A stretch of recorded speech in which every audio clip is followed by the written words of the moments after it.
Hello, hello, the doc is in. Welcome back to another chapter of Jujutsu Kaisen, chapter 239. Last chapter, basically we get introduced to the most unlikely fight of Takaba versus Kenjaku.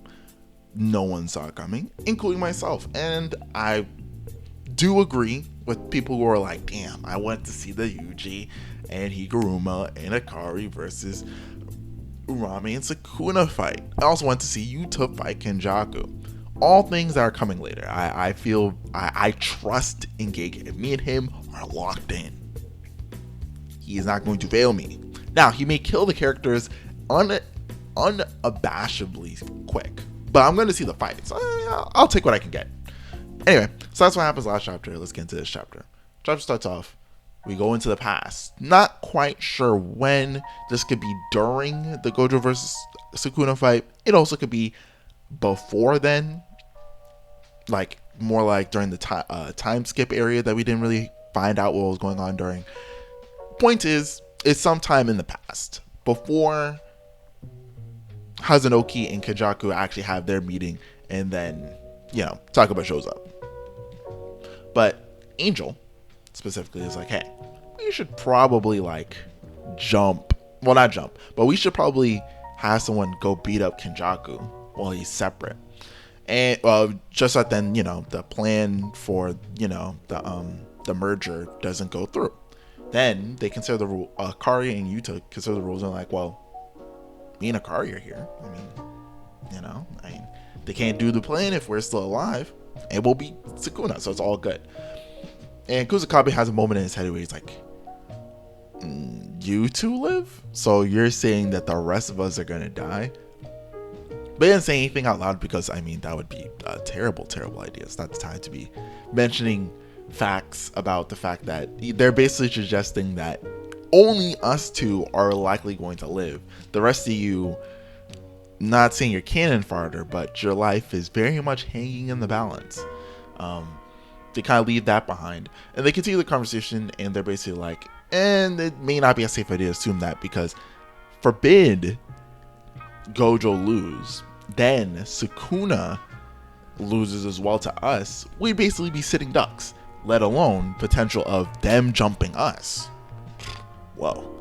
Imagine the villains jumping, shit would get very, very wicked.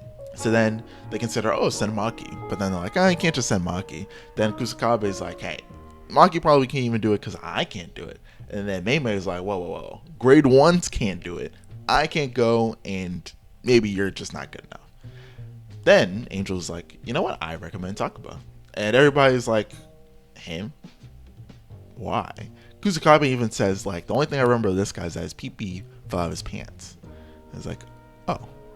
I didn't know that happened, but sounds about Takaba-y. But Angel's like, no, I got some confidence in him. He got a little sauce on him. His technique is, we don't find out what the technique is from her, but the whole point is that we already know it. Comedian, anything he finds funny becomes manifest. Effectively a reality warping technique based around his own comedy. That is it. That's a pretty crazy ability, but that's the ability, right? And from there, we cut back to Kenjaku versus Takaba. And we get to see Kusakabe, I guess I'm saying that, Takaba riding, well, not riding, but I guess jumping through the air with cursed centipedes chasing him down. And he's basically like, I'm a cartoon, so these don't hurt me. But then he says, ow. And I'm like, okay, a little sauce. It's a little funny, right? And so Kenjaku is basically like, what even is this technique? He's gaining my abilities, he's effectively reality warping.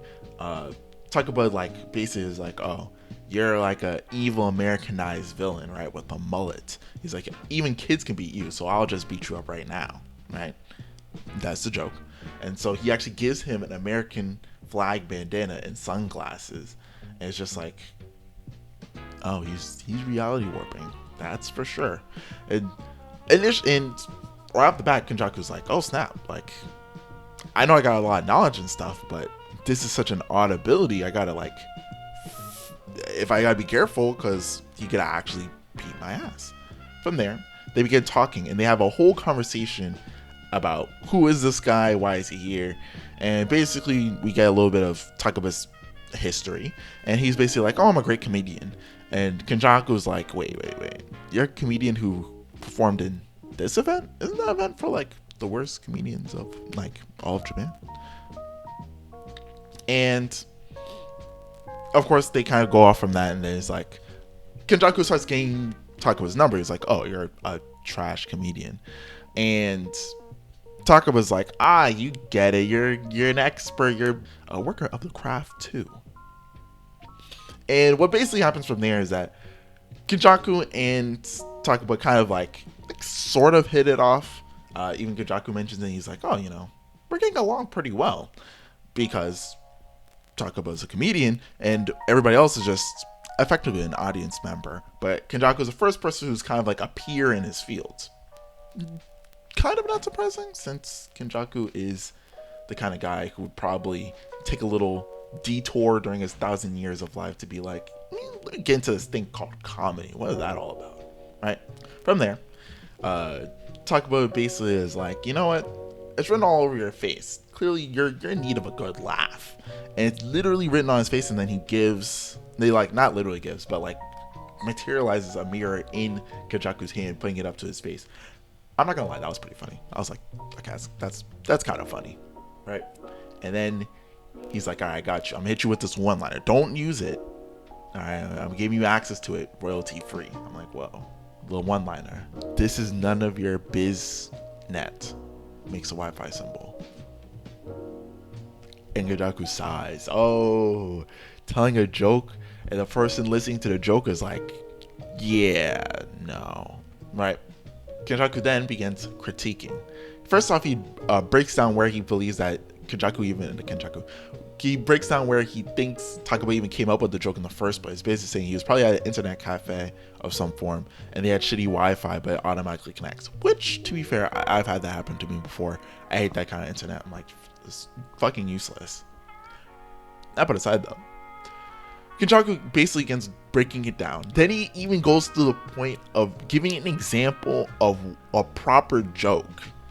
Probably a real comedian, but he gives an example of a proper joke and is like, hey, you set up in the punchline. You don't have setup for the punchline. So it just comes off And immediately Takaba's like, whoa, my ego is being damaged right now. What's going on? Why is he... He's a guy who understands my jokes, who seems to know a decent amount about comedy, who is then proceeding to say my comedy is garbage, bottom of the barrel. From there, literally a whole story manifests. I guess this could be, you could say, an example of either Kenjaku creating a barrier technique or Takaba's comedy being manifest, where he's like, wouldn't it be, where he's like, in like the very back of his mind, he's like, wouldn't it be funny if he was an actual critic giving me a critique in a boutique right now? It could be either one, but nonetheless, basically, Kenjaku's like, your jokes are bad, and their jokes are very self-involved. You need to think more about your audience. And immediately after landing this killing blow of a line, hits Takaba right in the chest and sends him flying. And immediately he notices, like, one, that felt like it hurt him, and two, he immediately realizes, oh, so if I fuck up his confidence, then he gets weaker, and therefore I can win. From there, Takaba tries to resist the critique, and he's like, oh, you don't know anything. You're just some fake acting as if you're an expert. You don't know anything. As long as other people find it funny, it's all good. Kenjaku, that's rich coming from you. He's like, oh shit, he's got my number down.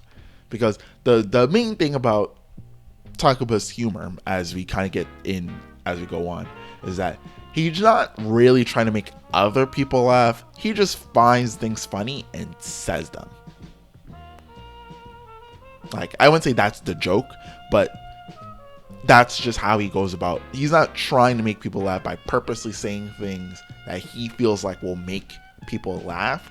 He's saying things that he finds funny and hopes people will laugh in kind. right? But Takaba, he stands strong. He's like, you know what? Fuck it. Right now, staring contest, first person to laugh loses. Immediately, funny faces. But Kenjaku got that comedy dog in him. Got Takaba laughing at his own challenge and punches him in the face after. Sends him flying. From there, Takaba basically goes into a pseudo depression. He's like, damn, this monk guy, he's got the look, he's got the skill. Is he just better than me? Am I just garbage? But then he's like, wait, no, I'm funny.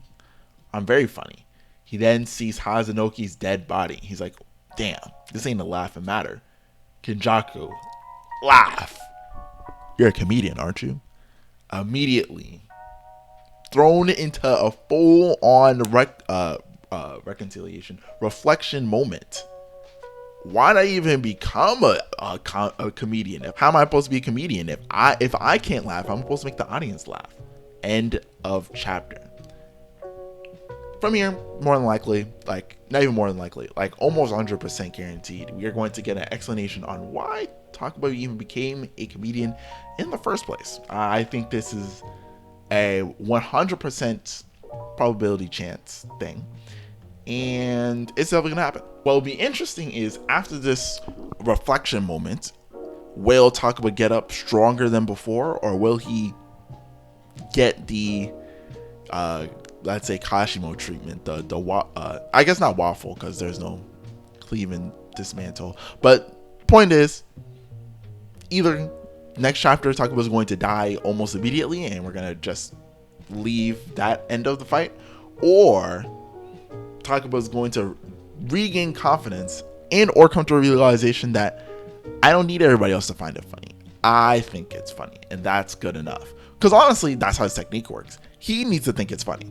That's how his technique works. But because he's a comedian, in essence, someone who serves the people, laughs, he's kind of holding his technique back by trying to satisfy the people, when in reality, he's always been someone who's just satisfying himself by being funny to himself.